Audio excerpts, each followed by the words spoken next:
Kia ora and welcome to the Niggly Niche Cast. It's your boy, the Niggly Doc, Mr. Peptide Panther, Mr. Slippers here in the depths of winter in the beautiful land of Aotearoa for another episode of the Niche Cast, where myself and the Wobbly Wildcard are going to put the focus on the NRL's return. We got the Warriors playing the Dragons on Saturday night, I believe that is, which is the Niche Case Derby. And also, we got a fair amount of Bros, Docos, Usos from Aotearoa playing as well. So we'll put the Kiwi NRL goggles on and go all over this round 3 of the NRL. Later in the week, maybe tomorrow or Friday, we'll do another episode of the Niche Cast to touch on some other Kiwi sporting matters as well. This is strictly Kiwi NRL and Warriors business. Twice a week, we drop an email newsletter, Monday and Friday, with just bits and pieces that tickle our fancy. Always plenty of value, I think, there. So sign up for that. Links are everywhere. It's on Substack. And, of course, if you do like what the Niche Case is up to, jump on Patreon, support us straight up the guts. Everyone's getting fired from mainstream media, so fuck them. Support the Niche Case. That's what we do. Deliver the goods. Wobbly Wildcard. How are ya? Yeah, man. Churning through, it's just that frustrating time at the moment because there's like sports starting to come back, but it's not quite back yet, and I'm just sitting there staring at the computer every day, like, what can I write about today? No, or maybe I'll go through some of the news sites and see if I can find something to click an idea into my head like I do sometimes. And no sports news happening. Okay, right. Well, we'll just see how it goes then. So it's been a little bit of a slow one for the last couple of days, which is frustrating, but so it goes. We're right there on the brink. Hey, it's NRL back this weekend. We'll be talking plenty about that right now. And just like sneaky little hint out there as well, because I was watching a Bundesliga game this morning. Bayern beat Dortmund 1-0, which is a pretty massive result in terms of the old title race. Third game in a row, though, that they've been back, and Sarpreet Singh hasn't managed to sneak onto the bench, which is like nothing unusual. He tends not to be on the bench anyway, but he tends to also get those like reserve games, but those haven't been happening. But it seems like this weekend they should be back now, so hopefully he'll be getting a few runs. And not only that, but also the Women's Bundesliga should be back this weekend as well, which means Michaela Moore and Paige Satchel also getting in the action. So, hey, Flying Kiwis might have to make a triumphant return next week. That'll give me something to write about. Bloody marvellous. We might talk about some of that stuff in the next episode, as well as do you know any dates on when the New Zealand NBL starts again? Is that like ASAP, or is there like a week away? It must be soon. I don't know what the dates are off the top of my head. I mean, they're hyping up the old draft process at the moment, aren't they? And talking up how they're gonna get international viewership and all this. So I mean, I'm all for Kiwi sports leagues being ambitious and stuff like that. So best of luck to them. It's been a bit of a rocky road getting it going, but hopefully there'll be something to watch and enjoy and support. Yeah, I like it. So those are some topics that may be teased for the next episode of the Niche Cast. Just we'll kind of drip feed it, like, as the Kiwi sports come back. We'll cover some of those bases. Wobbly Wildcard, you are a weird old Dragons fan, and guilty as charged. My defense is like I don't actually support an NRL team. I play the role of the Warriors fan in writing and talking about the Warriors, but I don't specifically support one NRL team. I just sit back and enjoy it. So that's my defense with the Warriors. But considering I do cover the Warriors quite extensively, this is the Niche Case Derby. Warriors versus Dragons. First game back, round 3. So we're going to talk about this game. Wildcard might share some weird, odd, funky opinions about the Dragons. And then we'll go through the rest of the NRL and touch on those Kiwi NRL matchups. Speaking of Kiwi NRL, the Dragons are one of the shittiest clubs with regards to Kiwi NRL talent. I think the Rabbitohs are only the worst ones. They named Bryson Goodwin and Tom Amoni on their extended bench. No Kiwi NRL players in their top 17.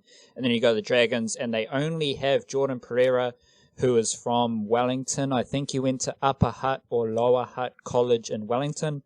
He's on the wing for the Dragons. No Isaac Luke. He's been dropped. So just from a Dragons perspective here, wildcard, I actually quite like Jordan Pereira. He's lively, he's powerful, good footwork, but a size out the back with Mikaele Ravalawa as well. How do you view the Isaac Luke situation at the Dragons? The Dragons lost both of their first two games, I believe, and I think off the top of my head, I checked the stats this morning, Isaac Luke had a really good first game maybe, and then second game, less running, more missed tackles, and he's not even in the top 21 for the Dragons. They've gone with Cameron McInnes at hooker and no real hooker cover elsewhere, so Cameron McInnes can play 80 minutes. So how do you view the Isaac Luke situation, the Cameron McInnes situation, just fitting those pieces of a puzzle together for your Dragons with the Kiwi NRL goggles on? Yeah, I mean, it's hard to know what to think of it exactly, because I did a quick little Twitter search and stuff to have a check when I saw the team list and whatever. No one seemed to have a point to make on the thing, just that Isaac Luke wasn't in the squad, and I don't know if that's like quarantine related or whatever. I don't know if he came back to New Zealand for the thing and maybe is just a little, like a week or two behind everyone else because he would have had to, do his thing when he got back. I don't know. Maybe he stayed in Aussie the whole time. I can't say. I basically checked out on the NRL entirely before they went into the hiatus and stuff like that. I actually can't hardly remember anything from those first 2 weeks. And to be honest, I don't think those first 2 weeks should count. But so it goes.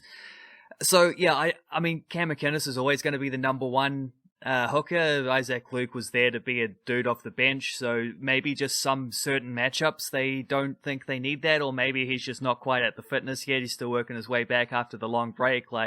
I'm not thinking too deeply on the matter, but I would suggest it's probably something along those lines. But yeah, I mean, he's there to be a veteran sort of role player presence. He's not there to be an 80-minute dude or anything like that. So it's not it's not the most major one, but it's a little bit disappointing because he doesn't get to play against his old team, and also because he's a player I really enjoy playing and have been looking forward to watching playing for my team that I support as well.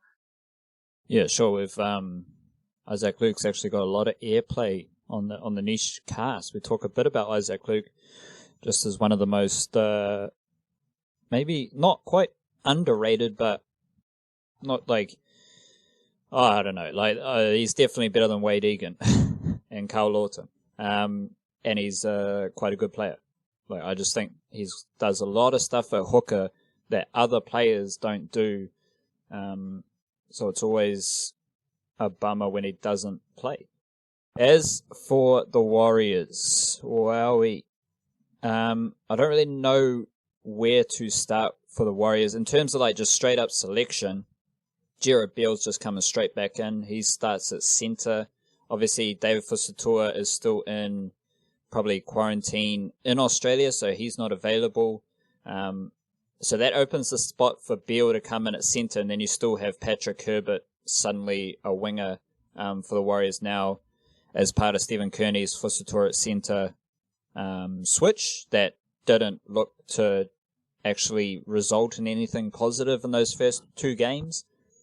To be honest, Fusitu'a looked a bit slow, and he was one of the prime examples of me questioning the training stuff because he just looked like his feet were stuck in concrete in those first two games. And then getting into that forward pack, Jermaine Tanoa-Brown is named to start, and then Isaiah Papali'i starting on an edge, and I don't know what the fuck is going on there. Iliasa Katoa was the best player for the Warriors in their two games. His first two games of NRL football, he was the best player for the whole Warriors team, and I think the combination of having Katoa on one edge, he's very big, powerful, nimble, and Tohu Harris on the other edge. Like, Katoa and Harris are quite similar. I think Harris has better footwork and better skill, but having Katoa on one edge and Harris on the other edge is far more dynamic than Papali'i. I think Papali'i has to be a middle forward because he doesn't really offer anything else. He's not quick, he's not nimble-footed, he doesn't have a whole lot of skill, but if you chuck him in the middle, he does work hard and he is going to show up in every play. So I am interested in that move, although it comes with the caveat, the asterisk of Stephen Kearney being incredibly weird with his selections. Like, Stephen Kearney is going to make some last minute changes for sure. He always does. And I don't know what he's up to. Like, Katoa in those first few games, he played a couple minutes on the edge, couple minutes in the middle, and he's just moving all over the show. It's like Stephen Kearney's trying to be super cute and tricky with his rotations and selections. So I don't know if we're actually going to see Isaiah Papali'i play 80 minutes on an edge. But I am not opposed to Katoa through the middle, considering how lackluster the Warriors have been in their forward pack as well. So how do you view like the Katoa Papali'i selections there from Stephen Kearney, which I don't think actually really matters come game time because Stephen Kearney is going to do some weird shit anyway? Kearney's sort of like, I don't know if it's that he's got a license to just be a bit of a weirdo with the selections, or maybe it's more like he feels he has to because he doesn't quite have like the raw players there in certain positions. I mean, we talked a couple podcasts ago about how the Warriors have tried to make a bit of an effort of trying to bring in like bigger, more mobile forwards to the team in their sort of in their future transfer kind of stuff, largely because maybe they just don't quite have that that kind of player in the team at the moment. And I mean, you ask how I view the situation. I view the situation from the point of view of someone who's hoping this team gets beaten by 50 points and who's looking at, who's sitting here listening to you talk about how there might be some confusion about edge forwards and such. And I'm thinking, well, Tyson Frizzell and Tarek Sims are extremely talented edge forwards, both with, great strength. Sims is a big bugger. He's a tall fella. Frizzell less so, but he's real quick as well. Knows how to run into a gap. Like, these are the kind of players who, if the Warriors are going to be a little bit like mix and match in those situations, these are the kind of players who know how to take advantage of that, because that is quite honestly like the strength of the Dragons team is their forward pack, and specifically like their back row with Frizzell, Sims, James Graham's named at 13 as well, so like good for him. I'm a little bit confused about that, but whatever. Just because the prop rotation is a little weird. Like Trent Merrin is named 18th man at the moment. I guess maybe there's some fitness stuff with him as well coming back. I have absolutely no idea how these things will work.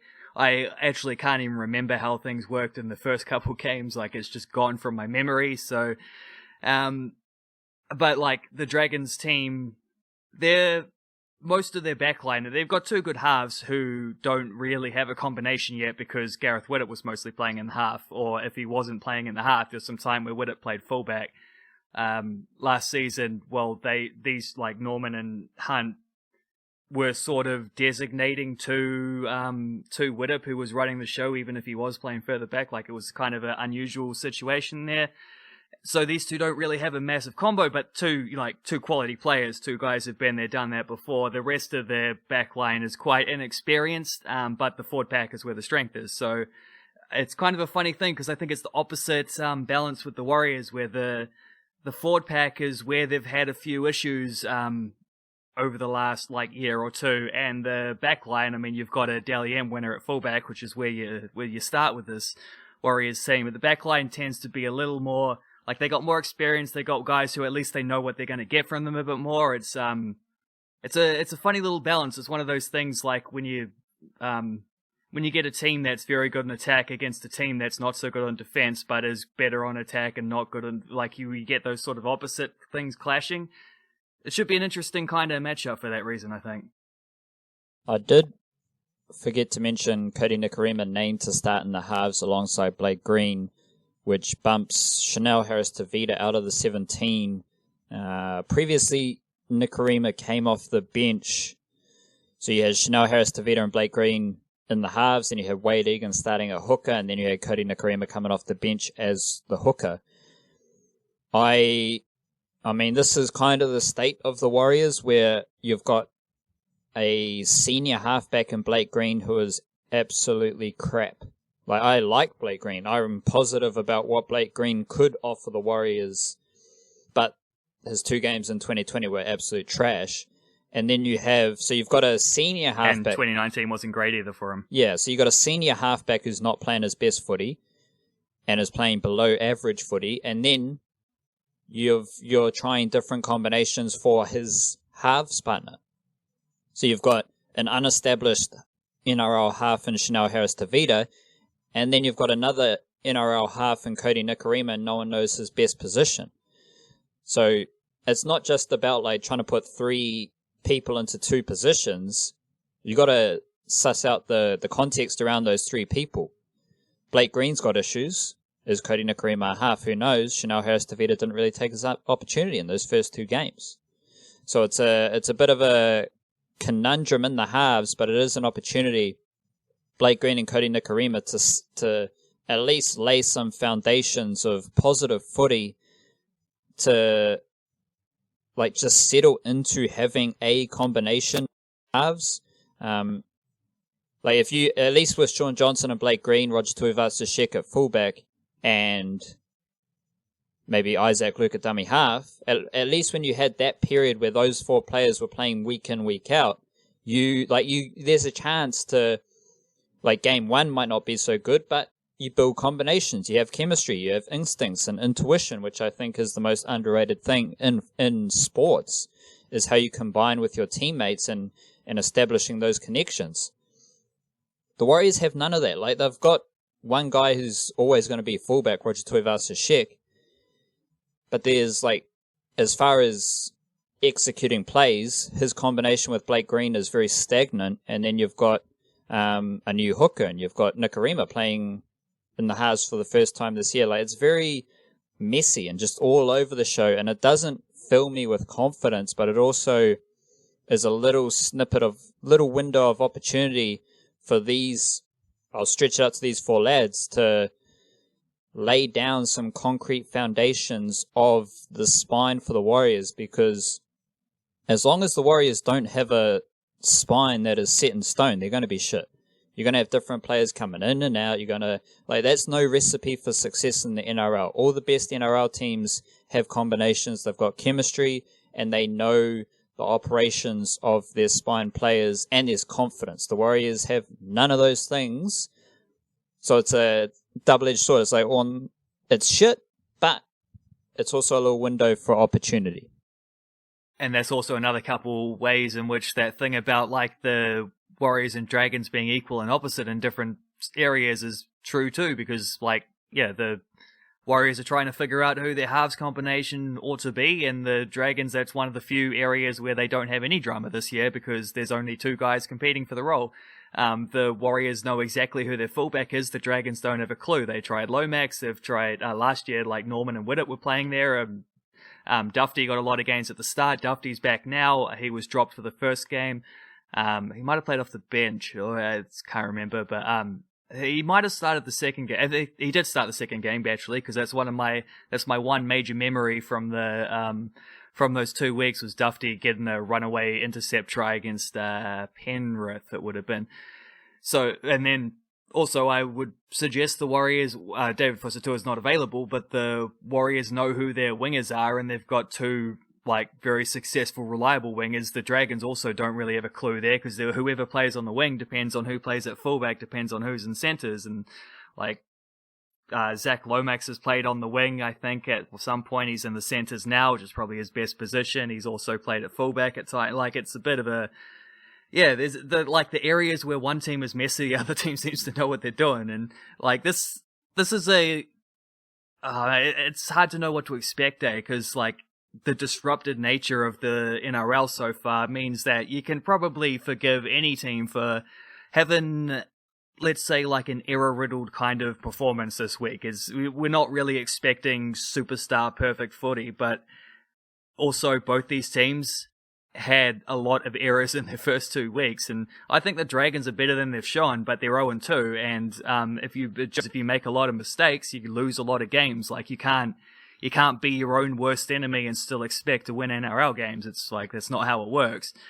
And that probably means, there's 2 weeks in, like 2 losses is nothing. It's easy to overcome. Both these teams are also only 1 win out of the top 8, but like, there's a lot on the line at the same time, because it is a contracted season, and you don't want to be coming out and starting negatively and then falling back into habits that are gonna, like, if you take too long to get out of those habits, your season's gone. So yeah, it's a sneaky one. And the Warriors, for a long time there, just used to, I think they at one point lost like 18 games in a row or something like that to the Dragons. Like, it was just one of my the guaranteed wins of the season for the Dragons was whenever they happened to play the Warriors. But the last like couple years, the Warriors have been a lot better. In fact, I think pretty sure they beat the Dragons last year, I forget, but like they have played better against this team more recently. So there's a lot of areas to think of, sort of like ponder on matchups here. It's one of those kind of like gifts of a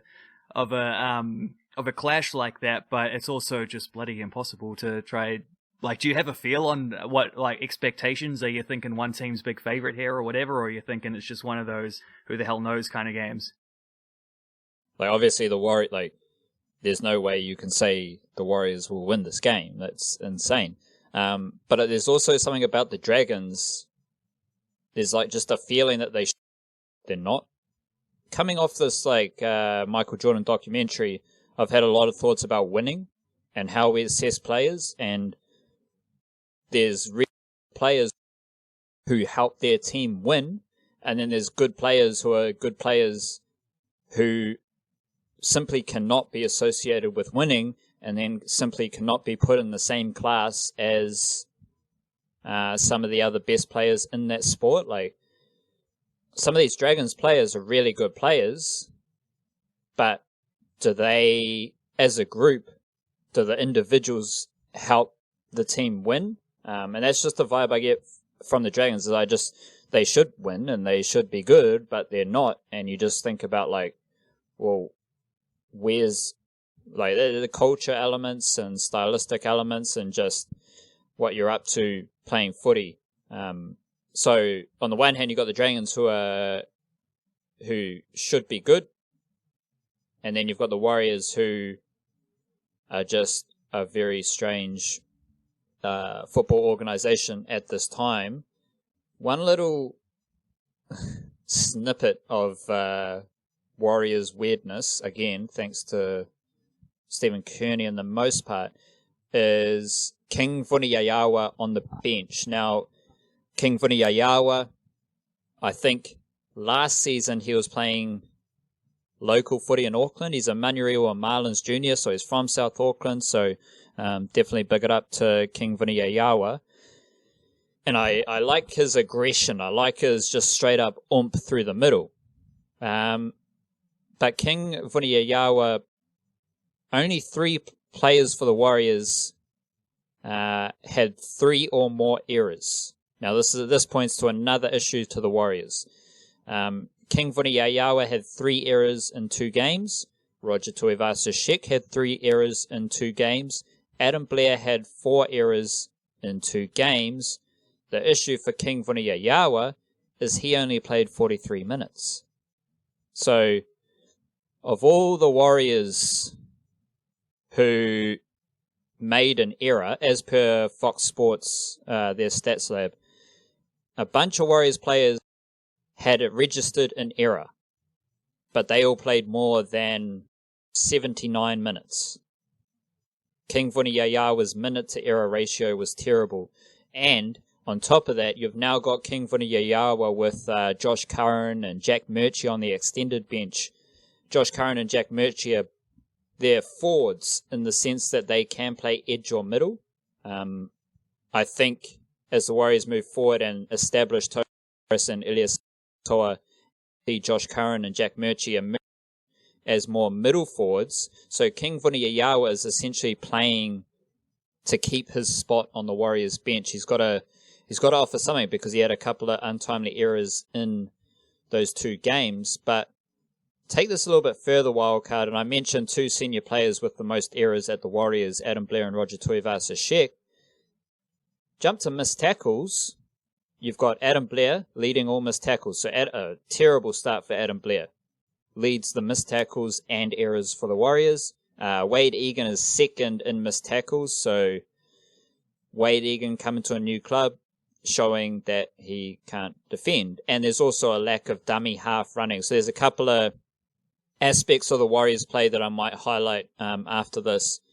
Wade Egan's second in missed tackles. The leading missed tacklers, though, Adam Blair, Wade Egan, Blake Green, Dave Fusatua, Tohu Harris. All those dudes like Blair, Green, Fusatua, Harris, they're all established NRL players, and then mixed in with Roger Tuivasa-Sheck and Adam Blair leading the errors. Maybe let's check penalties conceded. Chanel Harris-Tavita, unlucky. No real issues there. So, that's just a little idea of, like, it's a tough gig for the Warriors if their most experienced players aren't setting the right tone. And that's exactly what happened in those first 2 games. Like, it's one thing for King Vuniyayawa, who is playing his first 2 NRL games of his life, to have a couple of errors. Like, okay, bro, like, all good.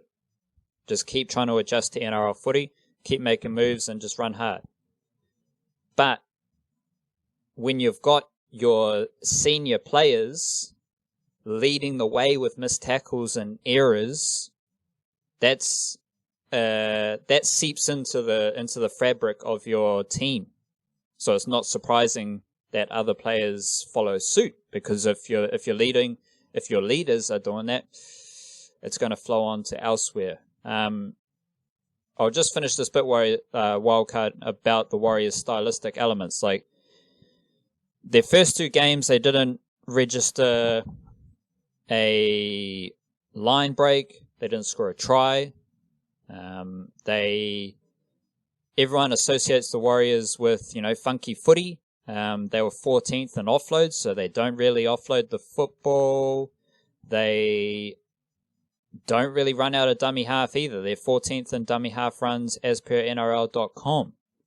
So, if the Warriors want to be better, get a bit more zip out of dummy half, and that's not just Wade Egan, that's getting Roger Tuivasa-Sheck into dummy half, getting Patrick Herbert into dummy half, ensuring that your outside backs do a lot of dummy half running to play hard and fast through the middle and then spread it wide, a bit more space, and so on and so forth. If the Warriors want to score some points, they might have to offload the footy, and they might just have to, I can't stress enough how mediocre the Warriors were in those first 2 games. And remember, we're coming from a history where the Warriors tend to be crap more often than they are good. And this was one of the most depressing 2-week stretches of Warriors footy that I have ever experienced. That's where the Warriors are entering the 2020 NRL restart from. And it's pretty crazy when you think about how, where this club is at right now, deep into the Stephen Kearney era. Things should be looking up. Things like they've made a lot of really positive moves, and I'm optimistic. But it's not just that their backs are against the wall from external pressure. They have delivered absolutely nothing in 2020, and we're going to see what this Warriors team and what the Warriors club is made of, because if they can't rally from the situation that they find themselves in, being in Australia and having to go through all the shit they had to go through, if they can't rally and spice things up, it's not just for starters, that is incredibly depressing for the 2020 season, but it doesn't reflect well on anyone at the club. It doesn't reflect well on the coach. It doesn't reflect well on the CEO. It doesn't reflect well on the skipper, Roger Tuivasa-Sheck, who I love. And it's going to be a tough 6 months for the Warriors. So that just kind of sets the scene for the Warriors coming into this game against the Dragons. So we might as well do the old rolling through the other games now, and we'll just like sort of click everything back into place for the NRL coming back and make it click or whatever. One little element to add, like contextual thing about the Isaac Luke stuff as well. I remembered during that Cam McInnes was injured for the first 2 games as well, so Luke wasn't just playing, he was starting. We're in the number 9 jersey, so McInnes coming back to full fitness is also a factor in that. So, I guess they decided that they've got an 80-minute hooker at the moment, and they don't particularly need another one on the bench, although I don't know what Ewan Aiken's doing on the bench. I don't know why you have a centre as your like reserve, what do you call it? You're back on the bench, but anyway, moving on now. The first game of the resumption of the NRL is on Thursday night. It is the Brisbane Broncos against the Parramatta Eels at 10-10. Suncorp Stadium, what do you know? The Brisbane Broncos are playing a home game on a Thursday night. Strike me down, go figure. But this is actually quite a fascinating game, because both these two teams won both of their opening 2 games. So you got a couple teams who should be, backing themselves for very good seasons and looking to get things back on track. The way they started things off to begin with. So, any thoughts on the Broncos versus Eels to start with? Having Jermaine Sako at fullback, Jermaine Sako from Christchurch. You mentioned the bench utility wildcard. That's a trend that is creeping throughout the NRL. So round 1, Jermaine Sako was actually named to come off the bench as the bench utility in a similar role. So I think there's a few teams doing that, that I'll touch on as we go through the team lists. But Jermaine Sako starting at fullback's really good. And then Jesse Arthur's on the wing. Jesse Arthur's is someone to watch out for just with eligibility. He was born in Auckland, moved to the Gold Coast with his family, and then came through the Gold Coast Titans setup. So he's actually had a pretty intense journey. I think there was his mother or father passed away, unfortunately, while he was. So he started at the Titans, on the fringes of the Titans, goes down to Melbourne Storm, then goes to the Rabbitohs, then goes back to the Titans. He played for the Titans last year, and then he went to the Broncos. And he's now on the wing for the Broncos, so it's good for Jesse Arthurs, and he's just someone to watch out for moving forward. But Jermaine Sako playing at fullback is what I want to see. He's got the skill, dynamic runner of the footy, and he did, in rugby union back in Christchurch, he was a midfielder, like a first 5 or second 5, and then he did play in the halves for the junior Kiwis, so he does have plenty of ball playing and kicking skill to thrive at the fullback position. And then 2 of my favorite Kiwi NRL prospects are with the Parramatta Eels. Dylan Brown from Whangarei, absolute gun.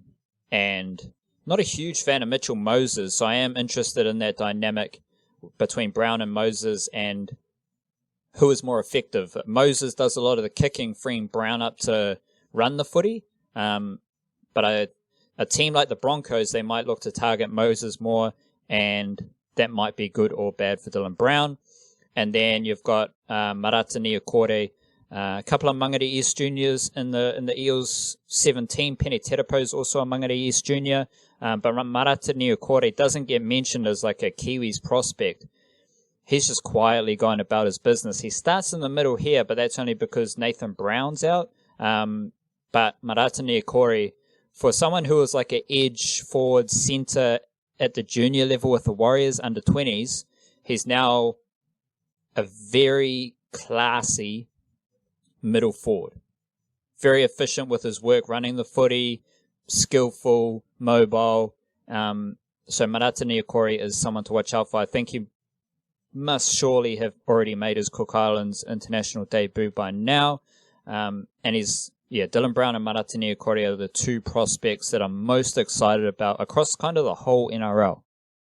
Love it. And so the last time these 2 teams played each other was in it was in the playoffs last season, and the Eels beat the Broncos 58-0. So there's a little bit of I don't know, it could be a bit of a revenge game for the Broncos. They've had that in them, actually, because the Broncos, I think it was Wayne Bennett's last last game with the Broncos was against the Dragons in the playoffs, and the Dragons absolutely annihilated them that day as well, and then went on to lose handily just as the Eels did the following week. I think the Eels probably have a bit of a...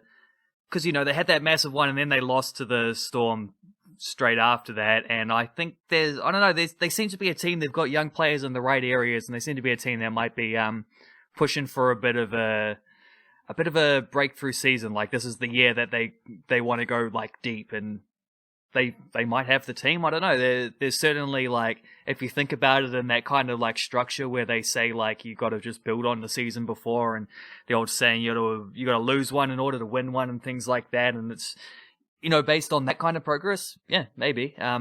They've been a fun team to watch the last 2 years anyway. So yeah, I don't know if you got any more on that, or shall we go into the next game on Friday night? Keep it moving. 8 p.m. at Queensland Country Bank Stadium in Townsville. It's the Cowboys against the Titans. The Titans have been we talk about how bad the Warriors were to start the season. The Titans are the only team below them. They've lost both games. They have a minus 58 points difference. The Cowboys... Where are the Cowboys? The Cowboys have won one and lost one, so somewhere in between. It seems like there's a pretty obvious favourite in this situation, but anything to watch out for in particular? The Titans aren't so good.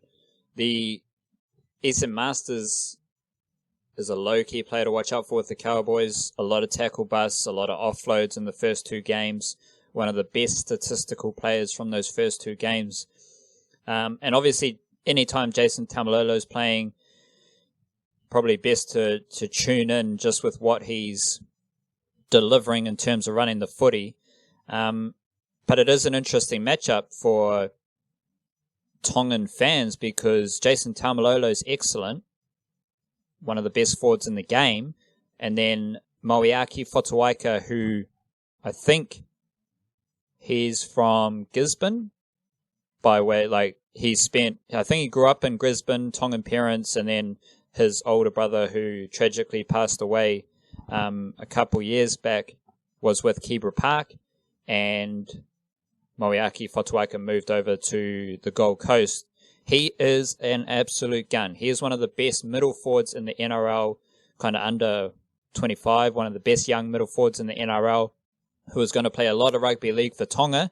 And so you're going to have Jason Taumalolo, Papakura Sea Eagles, Otahu Leopards Jr. coming up against Moeaki Fotuaika. And those are two of the better middle forwards in the NRL, and they're both Tongan. So I think I'll consistently highlight those young Tongan forwards, because if you thought the Tongan forward pack was a nightmare at the moment, stay tuned. And then Aaron Clark on the bench for the Titans. Now, this is interesting. I don't know if Aaron Clark will actually play because you got Mitch Rain on the bench, Mitch Rain on the extended bench, Nathan Peets named to start at hooker. So whether Aaron Clark does play or not is going to be interesting. I won't go into the minutiae of that. But Aaron Clark, former under-20s player with the Warriors, played one game for the Warriors back in like 2016 or 2017. Then he moved to the Canberra Raiders, and then after his time with the Canberra Raiders wrapped up, he just came back and played local footy in Auckland. So I think last year or the year before, he was playing with Manurewa Marlins again in the Auckland competition, I think. And then he joined the Titans on a train and trial deal over the summer, and he must have impressed, and he's got that bench role. So just watch out for Aaron Clark and his involvement, but primarily his usage, his minutes, whether he actually plays. He does seem to have made a great impression at the Titans under new coach, old mate Justin Holbrook. And then immediately after that game on Friday night, we have the Sydney Roosters against the South Sydney Rabbitohs. Rabbitohs won one, lost one. Roosters actually lost both their games to start the season. 2014 to the Panthers, and they lost 9-8 to the Seagulls. So not the best start for the defending champs there, but always a good game when these two teams come up against each other, and there should be another one, I hope. Absolutely. I love this Roosters Kiwi NRL forward pack. The Rabbitohs are just haters. They've got no one. They're bullshit. Obviously, Joseph Manu's really exciting. Love watching him play from Tokoroa. And then two of the Roosters Kiwi NRL forwards are actually on the extended bench. So Siasoa Tokiaho, one of the best middle forwards, an absolute monster. He's on the bench, so hopefully he gets back in late call-up. Must have had a niggle because he's usually starting, and his starting place is snapped up by Isaac Liu. So you've got Tokiaho, Otara Scorpions, replaced by Isaac Liu, Otahu Leopards Jr., and Satili Tuponuia. He's another young Tongan middle forward, Maris Saints Jr. coming off the bench. So whether you do get Tokiaho, Pawasa Fa'amasili, Glenora Beers Jr. is unlikely to play. So I'll say Tokiaho, Tuponuia, Isaac Liu, and of course Jared Waidea-Hargreaves. Plenty of Kiwi NRL action through the middle, and I love watching those players play for the Roosters. Like Waidea-Hargreaves is always at a high level. Especially like the last few years, bro. He's been an absolute monster, and he's taken that into a revamped Kiwis program with Michael Maguire.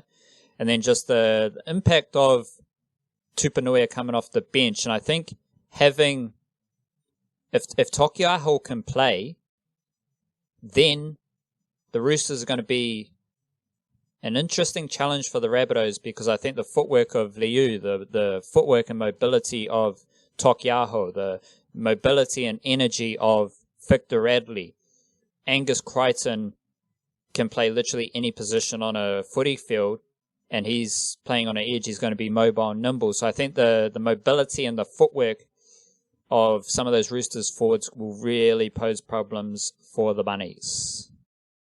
Yeah, I'm sort of like intrinsically wired to despise both of these two teams, like just for reasons of being a Dragons fan, but they're also two teams that, like, there's some players that are extremely exciting to watch in both those teams. Anyway, though, moving on, well, the next game is actually the Warriors-Dragons, and 5 p.m. on Saturday. We've already done that one, so after that you have the Sharks against the West Tigers, Bankwest Stadium, 7:30 p.m. on Saturday. Yeah, Sharks versus Tigers, what do you reckon? I'm all about this. Is a deep cut for Kiwi NRL fans. You've got Braden Hamlin-Uele coming off the bench for the Sharks, who pretty much every game he's playing, he's averaging 10 meters per run. He did that nearly all of last season, and he had a very good game and then a drop off in the first two games this season. But at some stage he'll come up against Josh Alawai, who starts in the middle for the Tigers, and they are both Glenora Bears juniors. So I'm sure they know each other to some extent. So it's a nice little battle there, and that's where most of my focus will be. Warriors fans, pay attention to Toby Rudolph coming off the bench for the Sharks. He'll come to the Warriors next season. And then the other little obvious battle, Sean Johnson versus Benji Marshall in the halves. And you've got two very halfbacks, Chad Townsend versus Luke Brooks, to control the game and allow those other Benji and Sean Johnson to do what they want to do. If you are looking for a bit of content, Chad Townsend does some really good content on YouTube and podcasts. I was just listening to Chad Townsend and Luke Lewis. That dropped this morning, Wednesday morning. And Luke Lewis was really good at talking about the minor details of what made the Sharks so good. I think it was 2016. Like just stuff like coming together. Yeah. Apart from that stuff, but like just the how to build a certain winning culture and the things you have to do as a football club to go above and beyond what the other teams are doing, like just endless, just including everyone and coffee dates and operating with a certain, like they were talking about their edge. So you had Luke Lewis, Chad Townsend, Jack Bird and Valentine Holmes, and they were able to establish a certain way of communication, again, intuition and instinct that is based on repetition. And that's what it takes to be a champion. It's not just getting a mixed match bunch of players together, which for some reason some of these NRL coaches love to do, is just constantly change and tinker with their shit. But when you hear Luke Lewis and Chad Townsend talk about the combination they had on their right edge, I think it was for the Sharks, it offers plenty of perspective about, what it takes to be one of the best teams in the NRL at that time.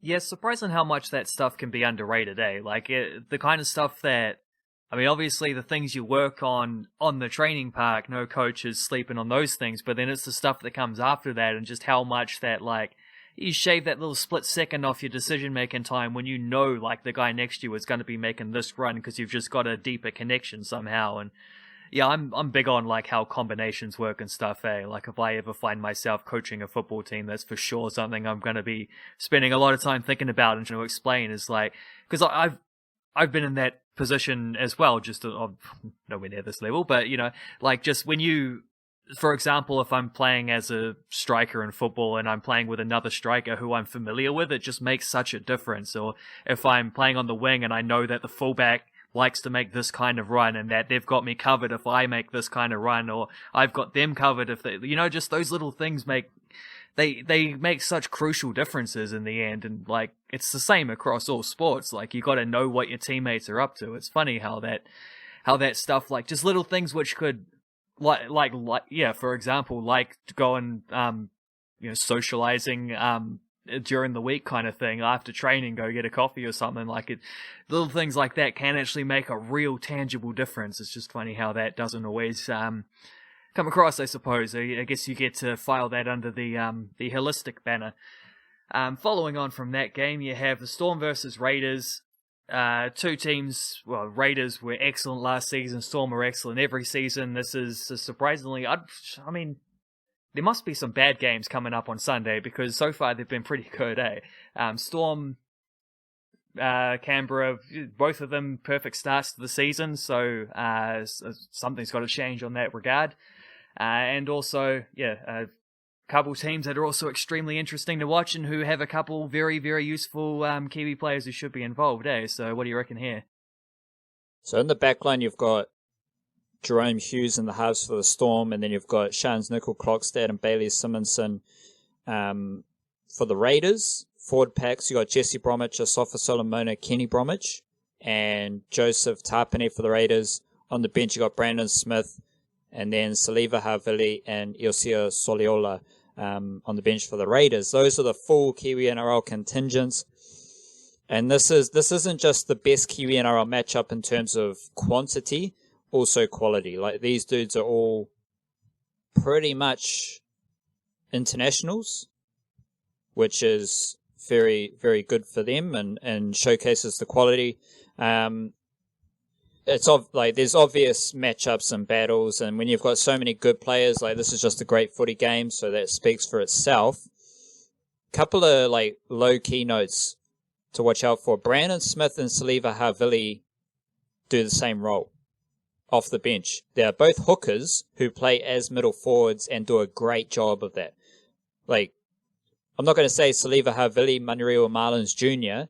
is a notable, influential factor of the Raiders team that helped them go to the grand final. I can't say that, but Saliva Havili comes off the bench and is incredibly efficient running the footy as a middle forward. And that helps his team. Obviously, Brandon Smith does the same thing. Now, Brandon Smith does it a little bit differently. He's got a bit of a psychotic energy to him. Not in terms of that's his energy, but like psychotic levels of energy and ruthlessness that, like, when you're dealing with the NRL, you're dealing with the best rugby league players basically in the world. And then you've got someone like Brandon Smith who plays with a level of vigor and a level of energy that is superior to 95% of the NRL. That's crazy. That is literally insane to think that there is one player who has energy levels and aggression and the combination of all those little things at a higher level than most NRL is. It's like guys who are like Taumalolo, the best runner of the footy in the NRL. When you're dealing with those kind of 1-2 percentiles, it's crazy to think about.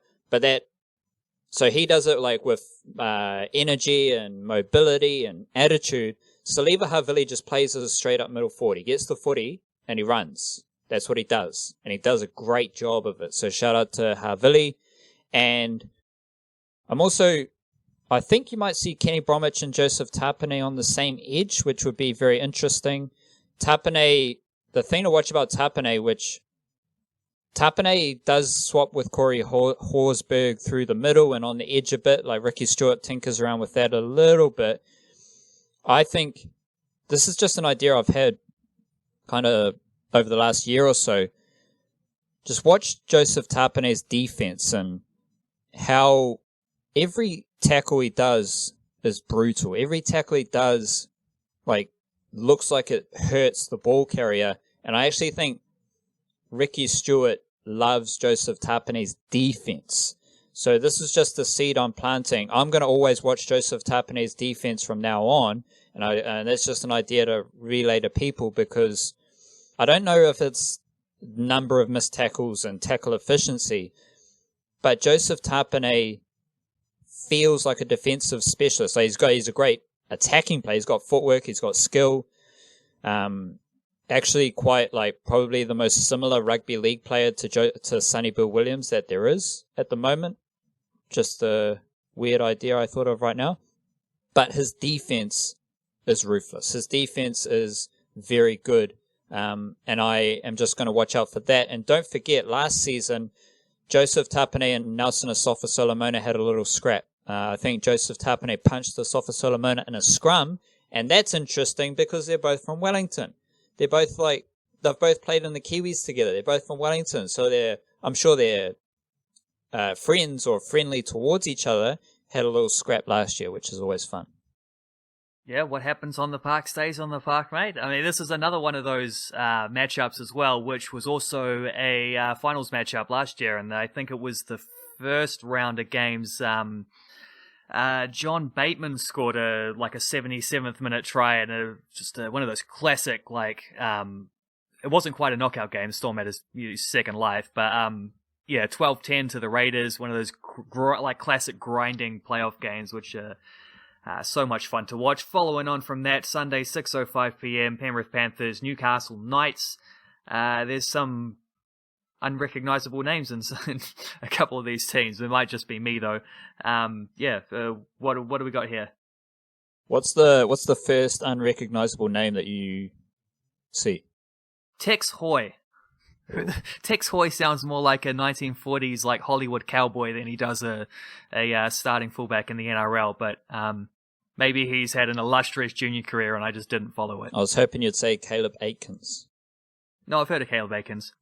Of course you have. He's a Whangarei product, and shout out to Corey Harawira or whatever he's up to. Damn, things didn't work out so well there with the drama and then the lockdown. Hopefully he's all good with the mental space and all that shit. But it was a bummer he left the Penrith Panthers, because the Penrith Panthers could have had Caleb Aikens, James Fisher-Harris, and Corey Harawira in their same team, which is 3 Northlanders. 3 Fisher-Harris and Harawira are more from Hokianga region.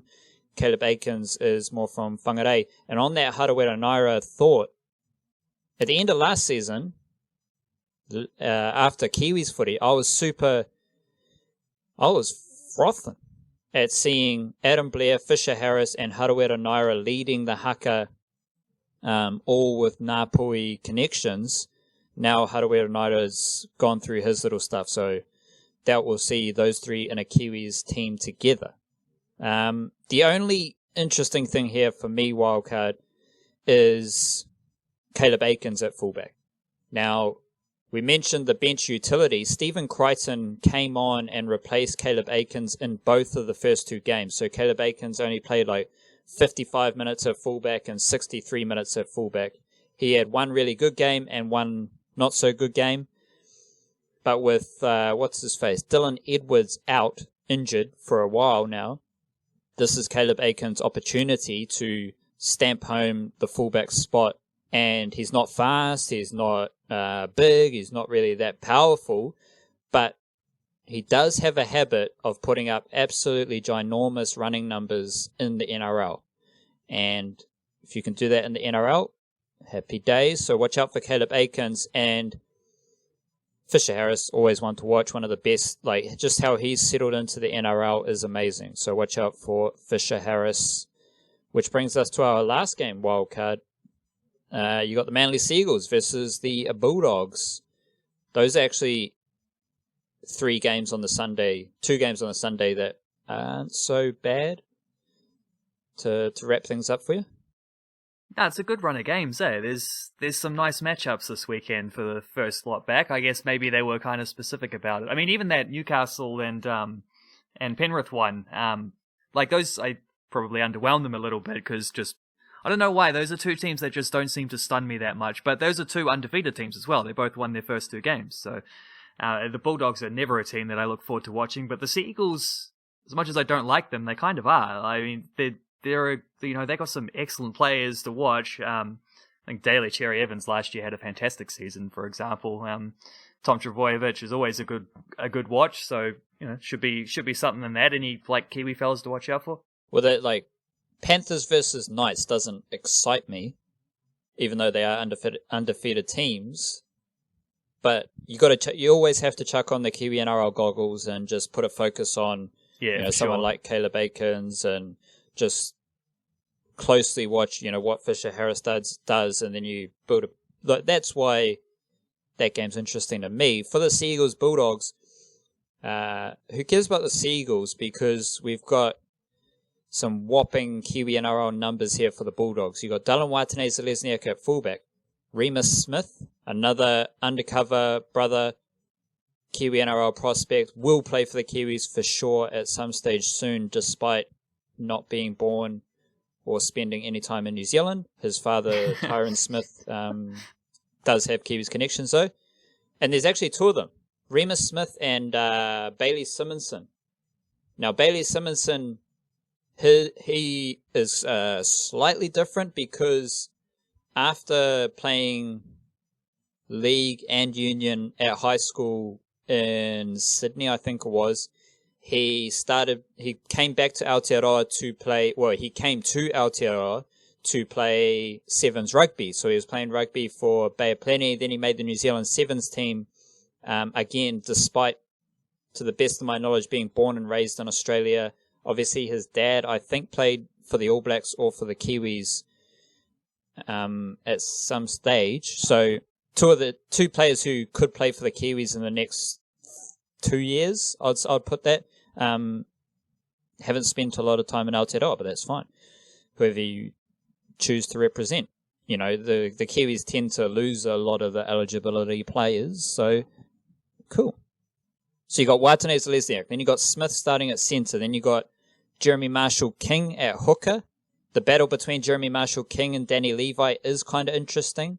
Danny Levi, first 2 games, he did emerge in the top 10 for dummy half runs, which, when you think about the Manly Seagulls, they've lost Manasi Fainu to his shit, and then he's such a dynamic runner of the footy. He's got great offloading ability, and that's actually a bummer for Tonga. Like, if you have Manasi Fainu in that Tongan team, it's a far better Tongan team, I think.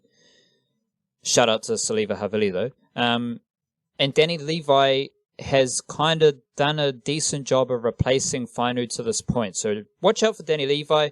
But also, Jeremy Marshall-King plays 80 minutes at hooker for the Bulldogs most weeks. Then on the bench, you got Renouf Tu'uamanga, Raymond Faitala-Mariner, and Offa Hiki-Ogden. Now, the notable thing about this wildcard is that Ogden didn't play in the first 2 games. He lost his bench spot to Renouf Tu'uamanga. Renouf Tu'uamanga is from Wellington. He's a Puriroa Viking, I think is the club, junior. And then Faitala-Mariner is an Otahu junior. Offa Hiki-Ogden's a Mangere East junior. Ogden missed out on selection the first 2 weeks, comes in here, named. So you're going to have Tu'uamanga, Faitala-Mariner, and Ogden all coming off the bench. And I don't know about you, Wildcard, but like, Manly Seagulls got a great forward pack. Whenua Blake, Martin Tapau, Trbojevic, great edge forwards, Joel Thompson, Curtis Sirinen. bit of size, bit of energy coming off the bench. But if the Bulldogs can establish, like, Tuamanga, Faitala Mariner, and Ogden coming off their bench, with the solid work of Dylan Napa, Adam Elliott, Josh Jackson, Suaso Su starting, there's not too many benches that are as big and as mobile as that Tuamanga, Faitala Mariner, and Ogden combination. So I'm very interested in that. Not, like, I don't know if they can help the Bulldogs be a factor in the NRL, but knowing what I know about all three of those players, they are the perfect... That's a great bench. It's just a great bench if you're tuned in and tapped in to what those players offer as primarily middle forwards. Faitala Mariner can be an edge forward. Ofahiki Ogden was an edge forward coming through the grades.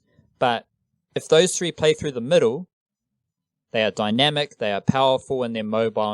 And I think that is a slept-on factor of the Bulldogs just to watch out for as long as those three are on the bench.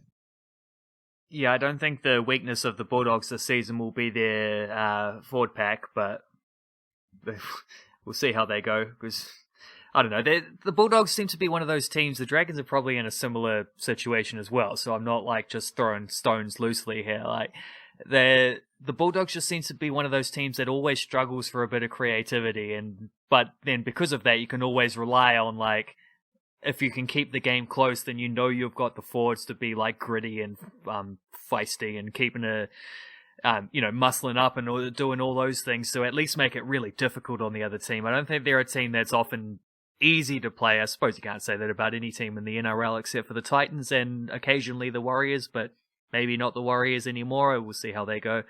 And when you come through all that, I mean, like, there are, where are we? 6 undefeated teams through the first 2 weeks, and they're all playing each other this week, so that's got to be deliberate. Like, I think the NRL must have tried to, with this, like, fixture shuffle thing, they must have tried to, like, how can we get the best possible round of fixtures out here? What are we looking for with these kind of things? But I mean, I think they've done pretty well, at least with this first round, and by the end of that, we'll have, by Sunday evening, everyone will have played, everyone will be back, the NRL will be officially in the swing of things again, and I guess with that, like, one of the first major kind of dominoes to fall in the Australasian sporting scene as everything comes back into action as well. Indeed, and I'm not the biggest fan of this Valandis fella. Like, to me, he just seems more... He seems even more entrenched in the Aussie pokies, bears.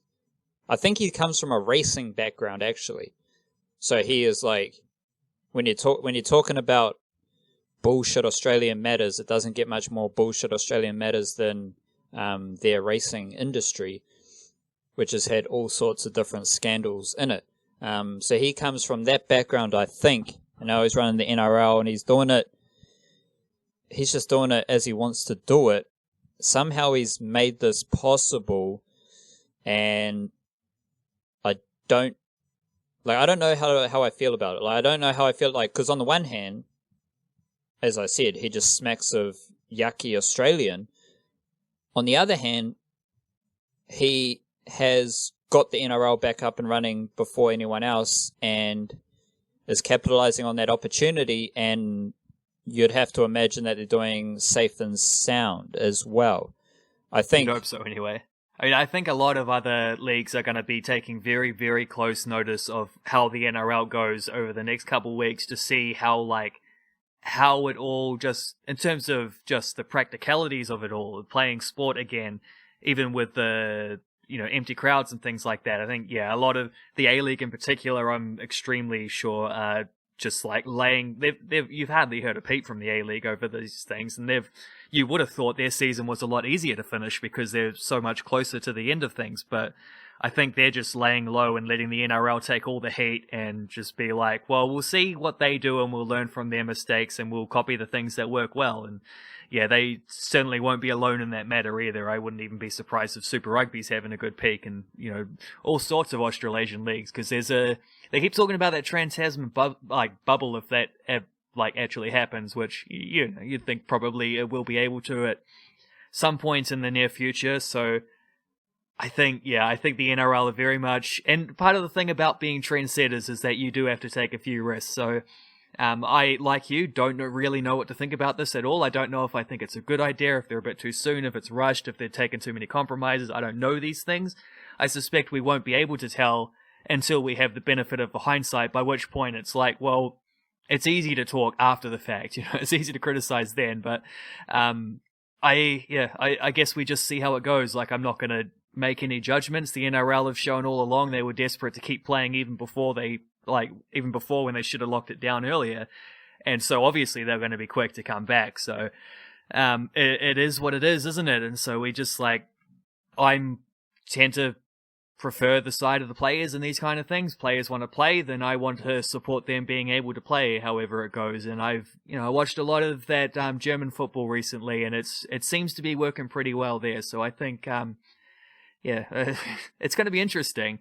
And I'll tell you what, the one thing I've got most frustrated about with the German football coverage is just the fact that they keep highlighting how weird it all is. Like, well, we know you've got to put up with weird situations in order to have the sport at all. And you know what those Aussie fellas are like. So it's going to be grating hearing them just talking about pandemic-y stuff and like expanding their whole thing from like their little Aussie Rugby League shtick beyond just Aussie Rugby League, where it's in this nice contained little unit, and start talking about like social issues. That's going to be frustrating, but it's worth it to have some NRL back. I am very much excited for some sport. With all due respect to the Pando, the NRL just has like more issues. Like, so if we'll wrap it up here. If other sports organizations are looking at the NRL to see how the NRL goes in this climate, there has to be knowledge and a factor of the NRL players primarily, and then so the NRL players are always getting into trouble, and then there's always drama in the NRL, like to a higher extent than any other sports league that I can think of. So you got to differentiate between pandemic stuff and standard NRL stuff. Like just recently we've had Bronson Xerri have some issues with steroids and stuff like that. Not to mention all sorts of lockdown breaches. I mentioned Manasi Whanu, mentioned Harawira Naira. Like all that stuff is like always happening. It's consistent, and it's the dumbest thing about the NRL is that all those issues always happen. So if you're looking at the NRL, you can't connect normal NRL issues, or it's even debatable whether they are quote unquote issues. They're just part of the NRL these days. You got to separate that from the pandemic. So it's one thing to look at the NRL and how they're bouncing back from the pandemic and restarting, but you can't include standard NRL issues into the assessment of how the NRL has bounced back, because they're just ongoing. Yeah, you need all the data points. You need to keep everything in sharp perspective, because there are other. Well, I mean, the A-League's not exactly the most functionally run organization out there either. There's plenty of others that'll be looking at this, and you do need to keep that differentiation going, I suppose. But it's I think everyone's going to have problems over the rest of this year in particular. All these leagues are going to have their issues, not just when it comes to like player behavior and stuff, but it's the fellas in the boardrooms that are making risky decisions, and people who have shown a tendency to make bad decisions in the past. So, it's all very grain of salty, isn't it?